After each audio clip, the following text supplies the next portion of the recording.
கம்ருதீன் நான் என்ன சொல்வேன்னா, கம்ருதீன் அந்த வீட்டுக்குள்ள ஒரு பொண்ணு இல்லாம சர்வைவ் பண்ண முடியாது. ஓகே. ஓகே. டே டைம்ல அவன் அரோராவோட இருக்காங்க. நைட் டைம்ல பாருவோட இருக்காங்க. So day shift, night shift மாதிரி. அண்ட் அது ஸ்டார்ட்டிங்லாம் ரொம்ப சண்டையா போயிட்டு இருந்தது. அதுக்கப்புறம் அவங்களே ஒரு பேசி, பேசி, பேசி எனக்கு ஒரு பாயிண்ட்ல இப்படி பேசிட்டு இருந்தாங்க. ஆனா நைட் அண்ட் டே ஏன்னா கம்ருதீன் பாருவ அவ்ளோ பேசுனாங்க. இந்த மாரி அவ்ளோ இது சொன்னாங்க. ஆனா அவங்களே திரும்ப போய் பேசுறாங்களே! அப்ப அவங்க சொன்ன வார்த்தைகள்லாம் எங்கே போச்சு? புரியுதுங்களா? இப்ப அவங்க அவ்ளோ உண்மையா அந்த ரிலேஷன்ஷிப்போ, அந்த இதுக்கு அவ்ளோ உண்மையா இருந்தாங்கன்னா, எனக்கு அவங்க திரும்ப போய் பேசியிருப்பாங்களான்னு எனக்கு தெரியல.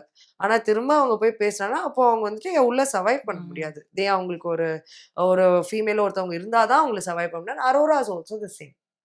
அரோராக்கு ஒரு மேல் இல்லன்னா ஒரு ம். ஒரு மேல் பெர்சன் இல்லன்னா, அவங்களால உள்ள கொஞ்சம் கஷ்டம். பிகாஸ் ஸ்டார்ட்டிங்ல பார்த்தீங்கன்னா, துஷாரோட இருந்தாங்க. ம். துஷாரோட இருந்தப்போ ஏதோ ஒண்ணு சின்ன இதா தெரிஞ்சது. ஆமா. துஷார் போனதுக்கப்புறம் அவங்க காணாம போயிட்டாங்க. ரொம்பவே. எஸ். ஓகேங்களா? திரும்ப அவங்க எப்போ கம்ருதீனோட போனாங்களோ, அப்போதான் திரும்ப ம். அரோரா வெளில வந்தது. ஸோ லிட்டரலி அவங்களுக்கு ஒரு மேல் சப்போர்ட் ம். இல்லன்னா, அவங்களால எதுவும் வீட்ல பண்ண முடியாது.